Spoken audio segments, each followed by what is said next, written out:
Hola amigos, sean bienvenidos a este tercer video de su canal Hablemos de Política y algo más. Recuerden que vamos a hablar de otras cosas.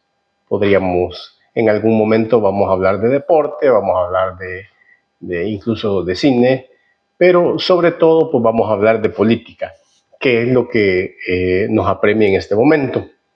Gracias por estar aquí, les agradezco mucho su fidelidad. En los videos anteriores hemos visto la historia de nuestro país desde nuestros antepasados, los indígenas, pasando por la conquista de la corona española, la independencia, luego los primeros años de nuestra república, los años 1800, llegamos a la masacre de 1932 y continuamos la dictadura militar, llegamos a los años 70.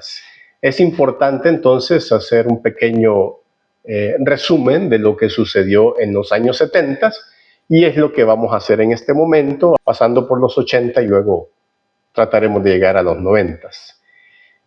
Sobre este tema hay mucho material en internet, ustedes lo pueden consultar, todos lo podemos ver. Yo tengo mi propia hemeroteca, ¿verdad?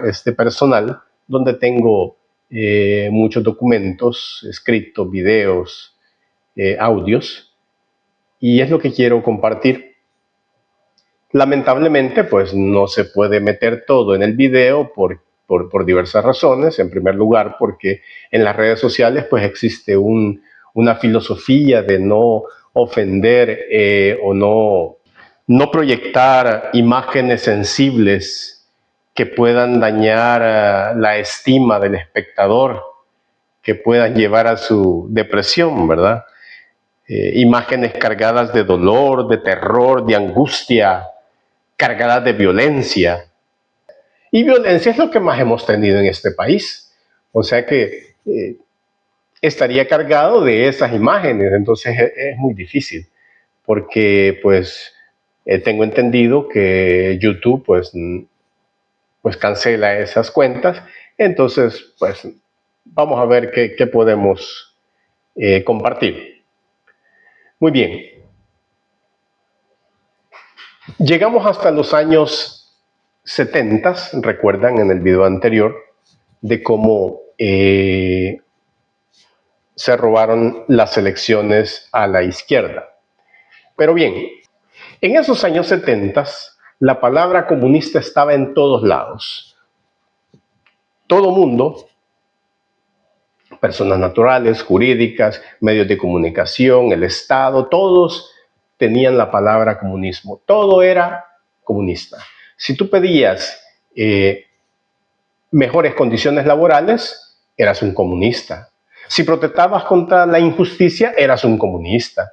Si pedías mejoras en el sistema de salud, eras comunista. Si pedías mejoras en tu economía, eras comunista. Si pedías pan para tus hijos, eras comunista. Si pedías libertad para los presos políticos, eras un comunista. Las madres que buscaban a sus hijos en las cárceles clandestinas, buscaban comunistas. A todo lo etiquetaban como comunismo. Pero ya hemos visto que realmente ha sido una situación adversa que ha vivido el pueblo, donde no ha podido solventar sus necesidades prioritarias de supervivencia. Hablamos, recordarán, de Alberto Maferrer, que pues él señalaba esas cosas en el Mínimo Vital, que espero que ya hayan leído ese pequeño libro. Muy bien.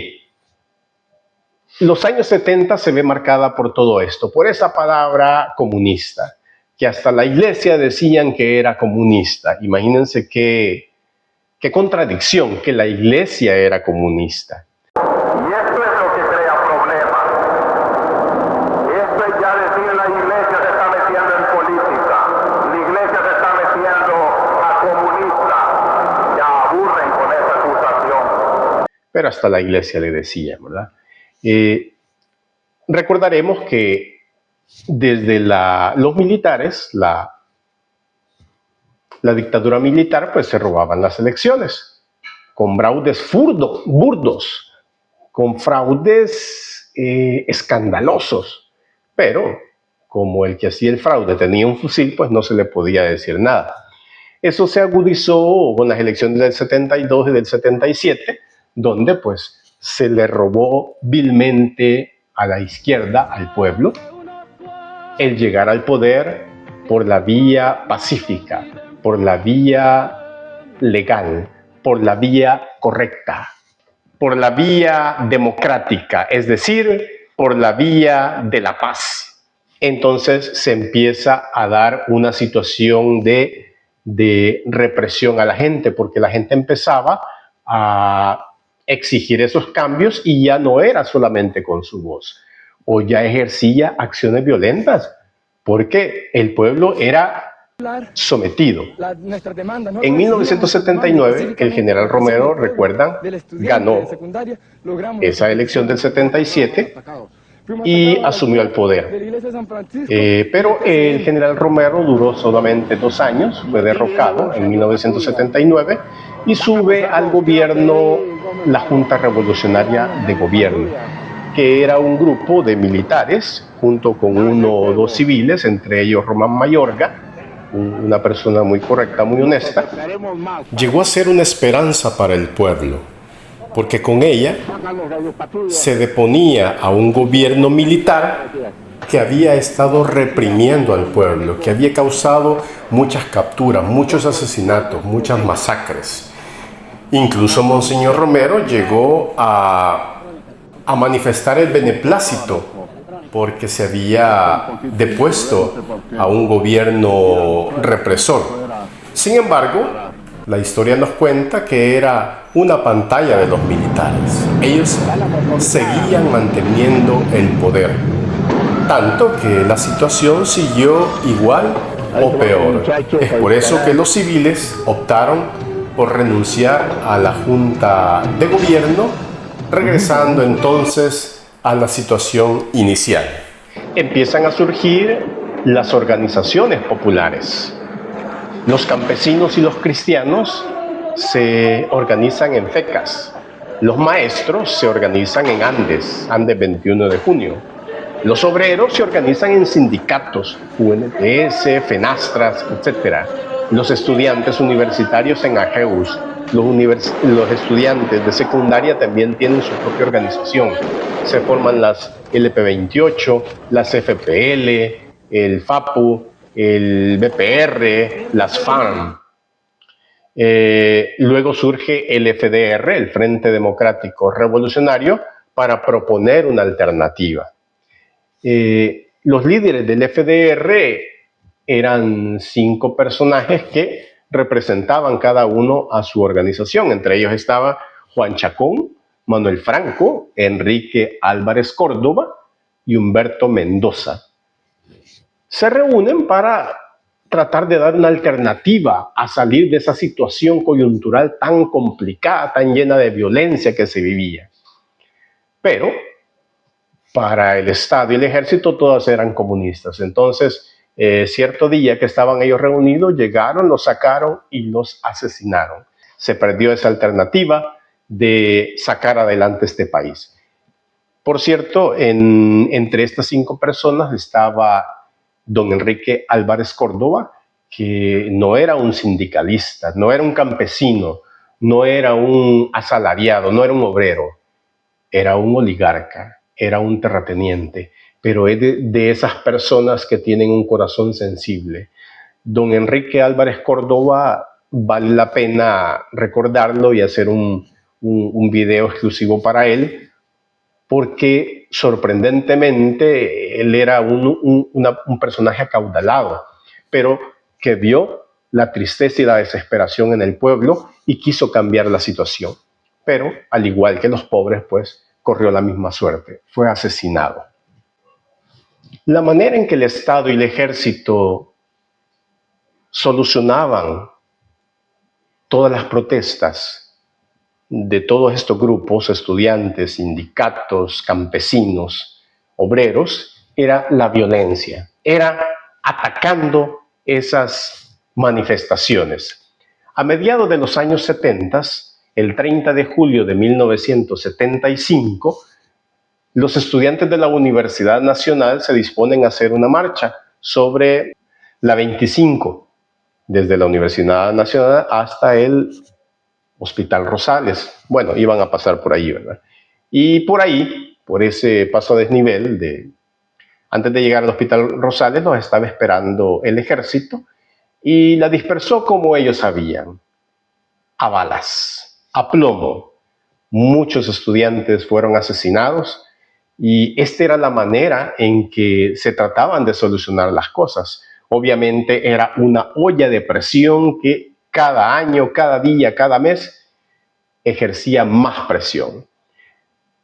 A principios de los 80 sucedió la más grande manifestación de fuerza de las organizaciones populares. El 22 de enero de 1980 se organizan todas estos grupos de personas y van a marchar desde el Parque Cuscatlán hacia la Plaza Gerardo Barrios. Ese día se reunieron más de 100,000 personas para pedir esos cambios tan urgentes que necesitaba este país, para pedir esos cambios tan importantes para sacarlo adelante. Y el ejército hizo lo que siempre estaba acostumbrado a hacer: reprimir, darle plomo, darle bala a estos jóvenes, a estos hombres y mujeres que iban marchando. Fue una gran manifestación de fuerza, porque la cabeza de la manifestación estaba llegando a la Plaza Gerardo Barrios y todavía la cola de esa manifestación no había salido del Parque Cuscatlán, pero fue reprimida por las autoridades del Estado. Fue una gran masacre que Monseñor Romero también lo denunció en su homilía, porque este suceso ocurrió antes de su propio asesinato. Quiero, en primer lugar, dirigirme a todos, sin excepción, los familiares de las víctimas y a los que resultaron heridos o golpeados, para comunicarles la palabra de esperanza del Evangelio y la solidaridad pastoral y la oración de nuestra Iglesia.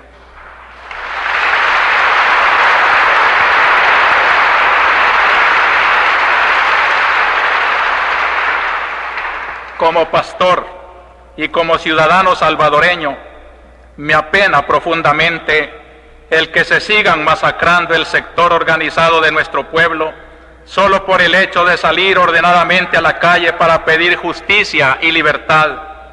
Estoy seguro que tanta sangre derramada y tanto dolor causado a los familiares de tantas víctimas no serán en vano.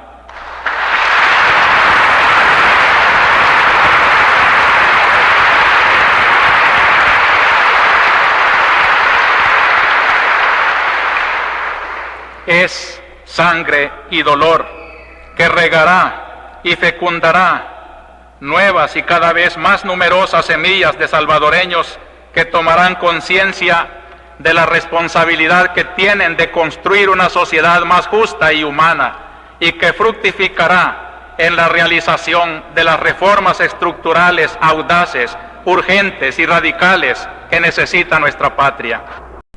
La gente no se radicalizó y tomó las armas solo por el hecho de que se robaban las elecciones. El asunto fue más complejo.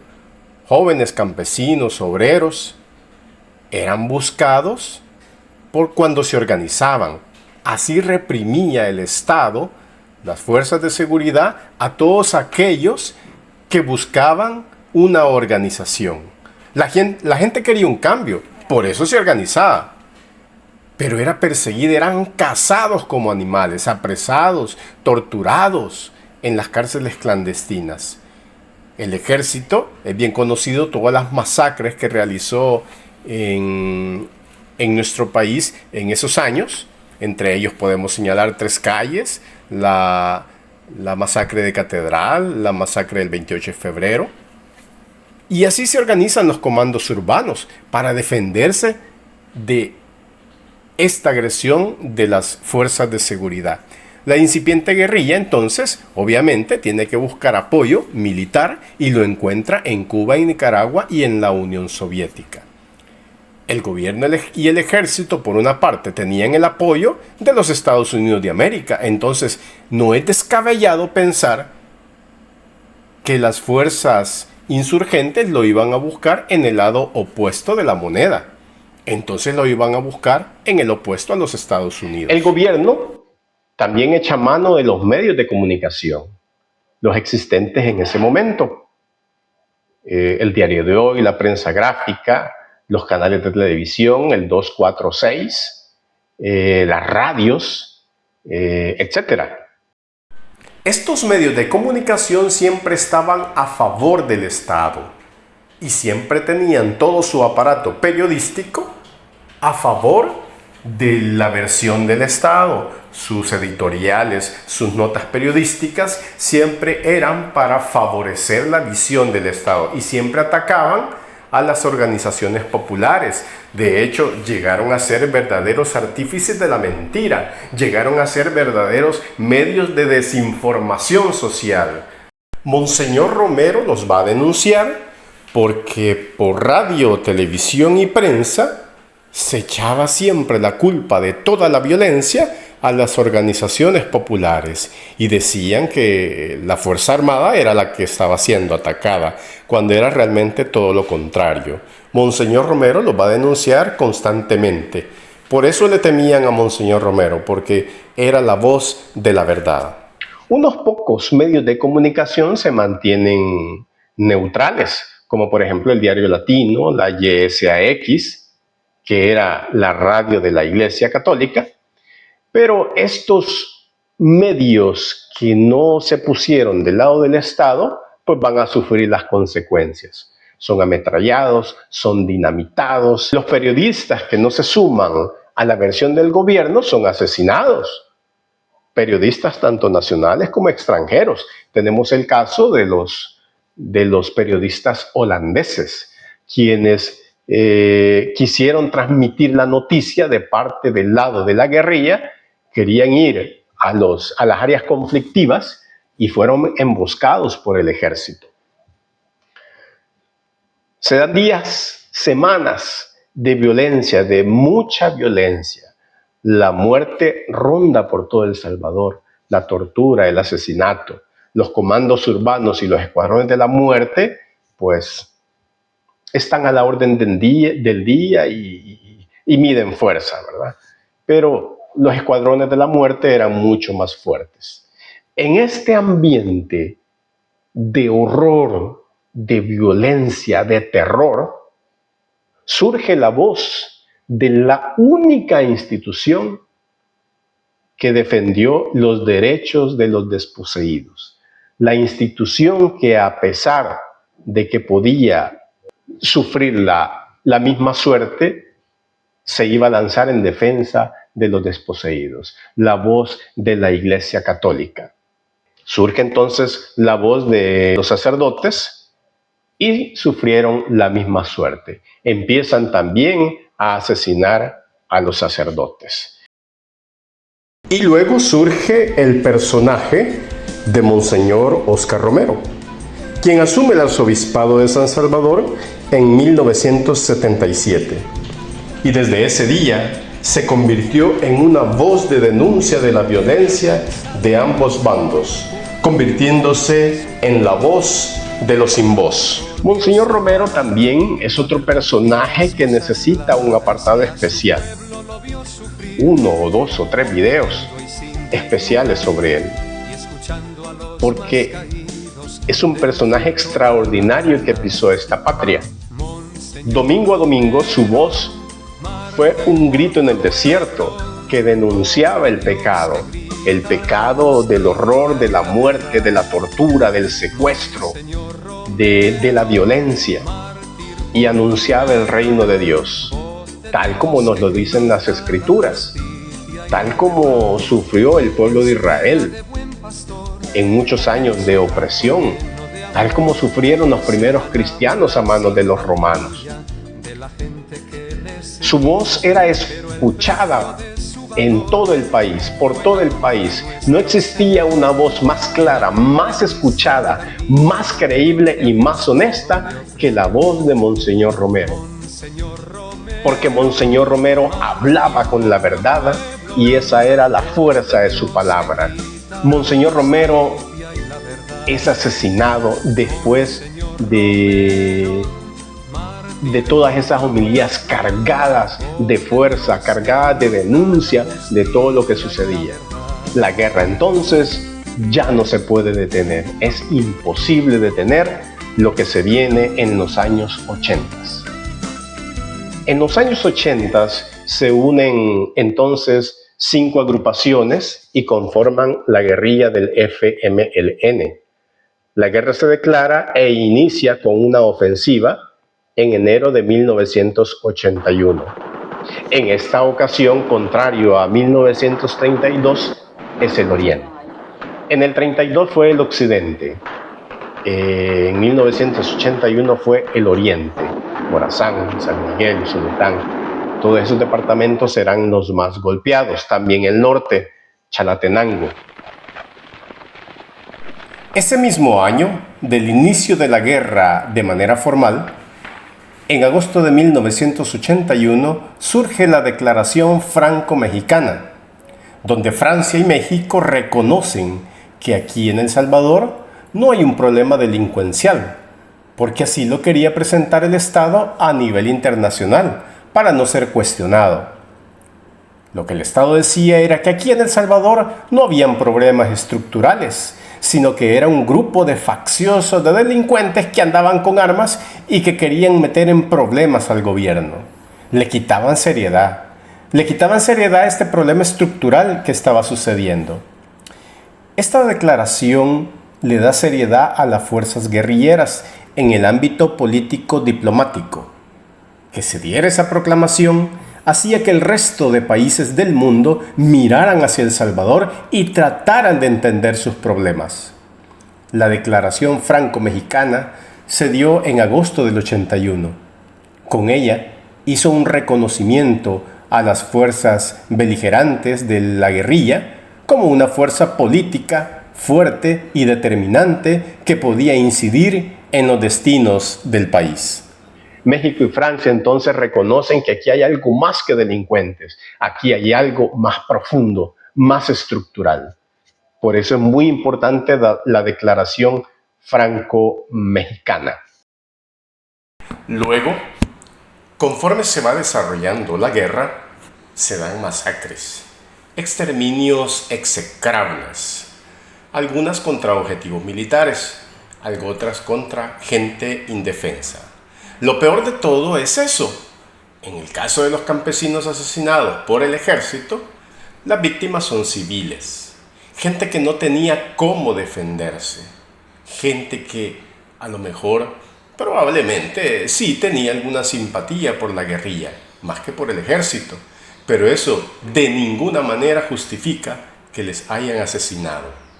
Muchas personas lo justifican y lo justificaban, diciendo que esa gente campesina apoyaba a la guerrilla y que por eso el ejército tenía razón de asesinarles. Pero esto es nada más alejado de lo justo, de lo ético, de lo humano y lo correcto. Porque pensemos, amigos, ¿para qué existe el ejército? El ejército existe para cuidar de la República de El Salvador ante ataques de extraños. ¿Y qué es El Salvador?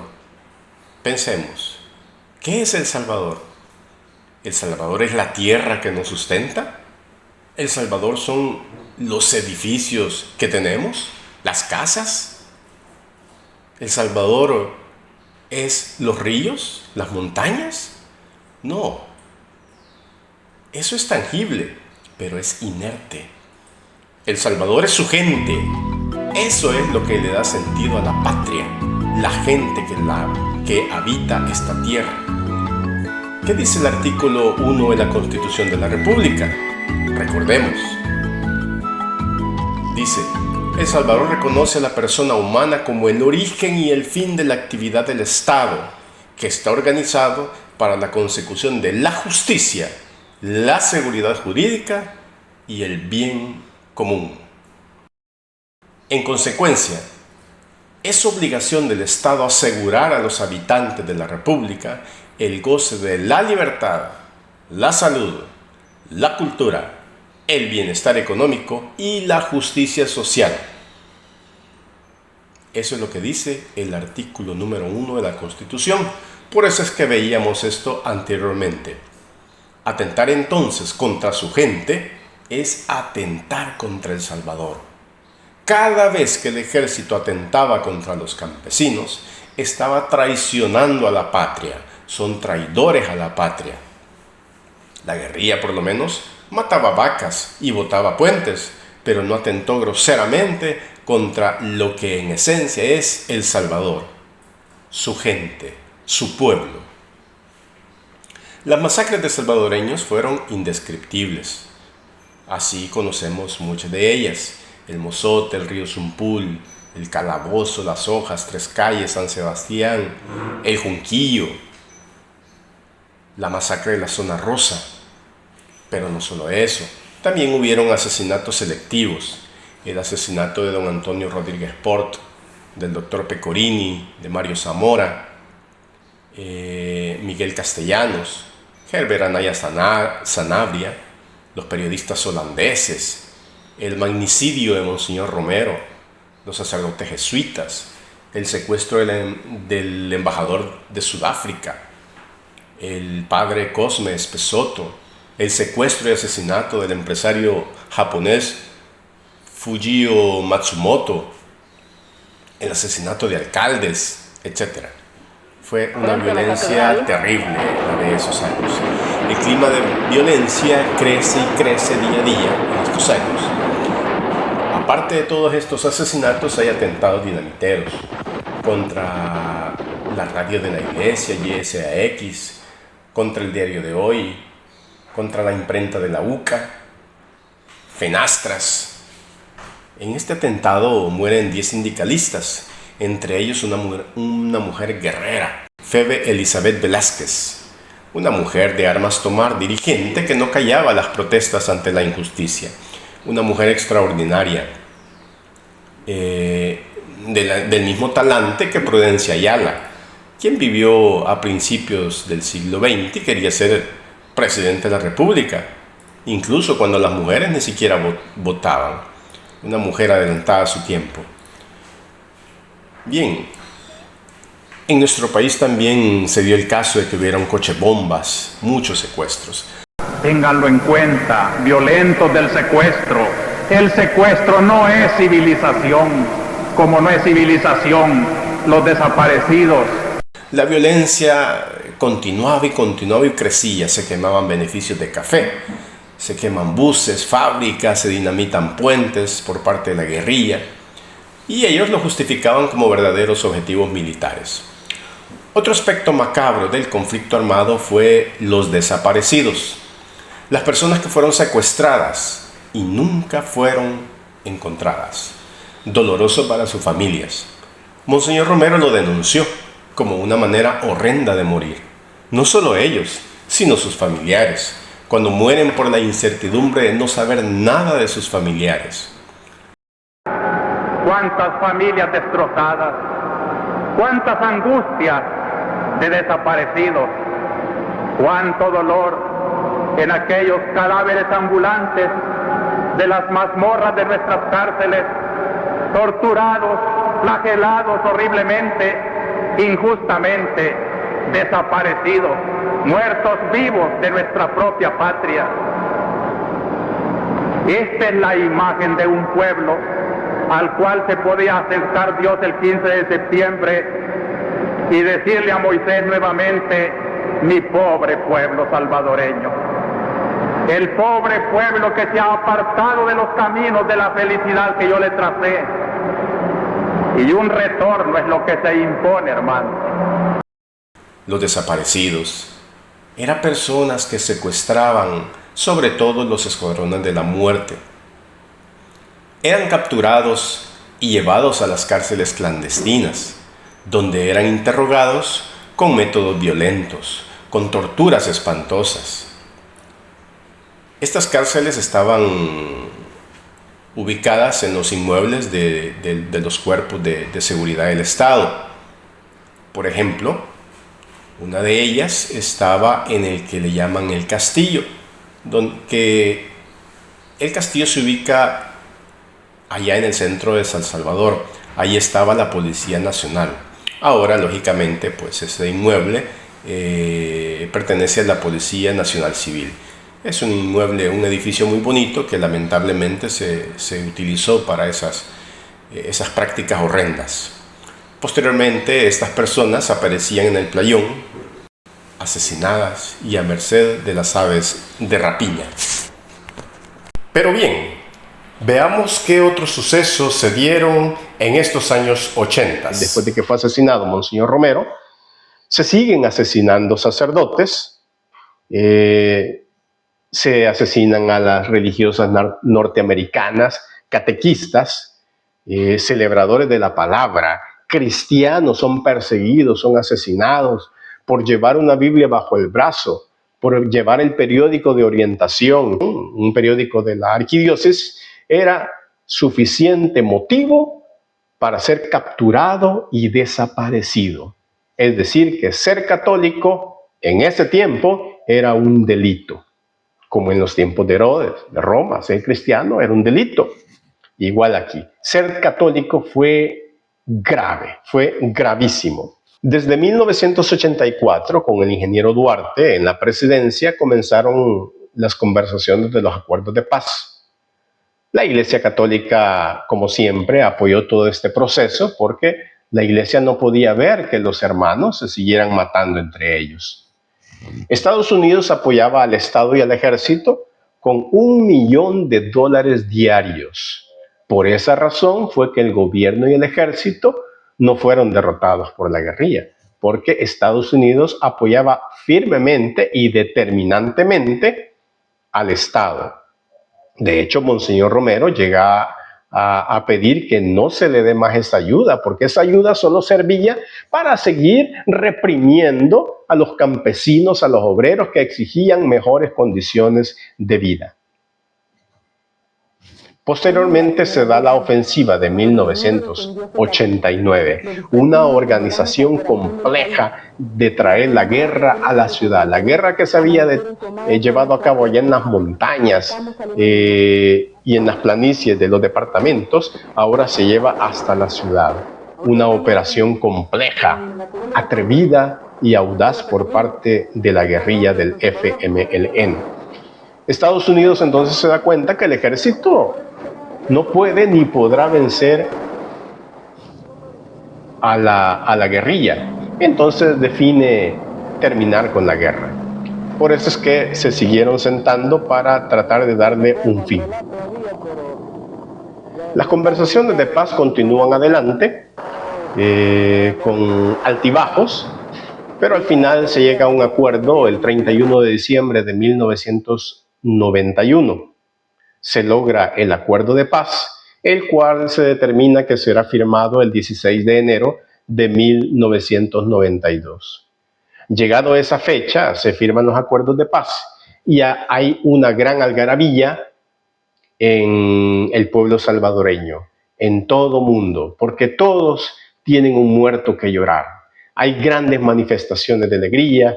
Y como parte de los compromisos firmados en los acuerdos de Chapultepec, se forma la Comisión de la Verdad, que es un grupo de profesionales de la política que trabajarán en un documento que más tarde saldrá a la luz, y es donde se descubre lo que cada parte en conflicto hizo en cuanto a las violaciones de los derechos humanos.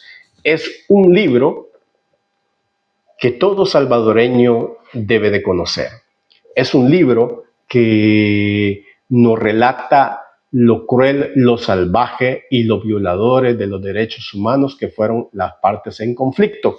Sin embargo, ahí vamos a notar que desde el principio la derecha lo va a desechar porque el 90% de las violaciones de los derechos humanos fueron cometidas por el Estado. Borrón ni cuenta nueva. Por tales razones, consideramos el informe injusto, incompleto, ilegal, antiético, parcial y atrevido. Y nadie puede decir que es un libro sesgado, porque los responsables de este libro son 3 extranjeros: un estadounidense, un colombiano y un venezolano. Se erigen también monumentos en conmemoración a que habíamos terminado la guerra, como por ejemplo el de las víctimas, que se encuentra en el Parque Cuscatlán. No sé si tú lo has visitado en algún momento. Ahí están los nombres de la gran mayoría de las personas que cayeron en ese conflicto, asesinados, que por cierto está bastante descuidado. Qué pena porque no cuidamos nuestra historia. Ese es un monumento que debería estar bien limpio siempre, todos los días se debería de limpiar, todos los días debería estar reluciente, porque es lo único que tenemos de muchas personas que fueron incluso desaparecidas y al día de hoy pues están desaparecidas, porque estos monumentos existen para recordar a aquellas personas y eventos importantes que pasaron entre nosotros, recordar a los caídos, recordar esas vidas truncadas que a cambio de nada entregaron todo. Los monumentos no son inventos o caprichos de los beligerantes, sino son formas de expresión de un pueblo agradecido. En Europa, en Rusia, la extinta Unión Soviética, por ejemplo, tienen un enorme monumento en la ciudad de Volgogrado, donde se libró una gran batalla contra los alemanes. Allí murieron 1,5 millones de soviéticos en esos combates encarnizados, cuando los alemanes querían conquistar Stalingrado, que ahora se llama Volgogrado. Allí en una colina erigieron una enorme escultura que denominan Mamayev Kurgan, donde recuerdan a todos sus compatriotas que perecieron. Y es un monumento enorme que al día de hoy hay una llama siempre ardiendo, porque siempre van a recordar a sus caídos.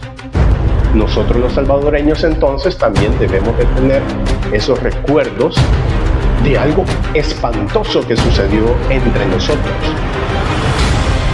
También tenemos la línea de tiempo en la Plaza Gerardo Barrios. Si tú caminas por la Plaza Gerardo Barrios, vas a ver que en el piso hay ciertas leyendas que dan a conocer eventos importantes en la historia de este país. Otro monumento es, o era, el Monumento a la Reconciliación, que estaba ubicado en la autopista Monseñor Romero. Este monumento es el acto de la reconciliación entre 2 fuerzas en conflicto, que se mataban entre sí, que en definitiva era el pobre vestido de militar contra el pobre vestido de insurgente. Finalizó la guerra y estas 2 fuerzas bajan los fusiles y se abrazan y se dan la mano como salvadoreños que son, y desde ese momento a caminar juntos para construir un mejor país. Un monumento que este gobierno lamentablemente destruyó, y en lo personal critico esa falta de respeto a la memoria histórica por parte del Estado. Que el señor Bukele no comparta la alegría de 2 fuerzas en combate no le dan autorización, por muy presidente de la República que sea, a destruir ese monumento. Me parece un acto de ignorancia, prepotencia y soberbia, aparte de la falta de respeto. Cines al aire libre puede construir en cualquier otro lugar, incluso en la misma autopista y otros espacios que se podrían haber utilizado. Pero atentar contra la memoria histórica es negarse a ver los errores del pasado y estar destinados a repetirlos. Muy mal hecho por parte de este gobierno. Igual hay monumentos en el Mozote, monumentos en el Zumpul. Ese día entonces de la firma de los acuerdos de paz, el 12 de enero de 1992, hubo una gran fiesta en los salvadoreños porque callaban los fusiles, porque dejaron de asesinar a tanta gente que solamente quería un cambio para nuestro país, El Salvador. Y así terminan los 80, empiezan los años 90. Muy bien, amigos, vamos a llegar hasta aquí. Muchas gracias por su atención y los espero para el siguiente video. Muchas gracias.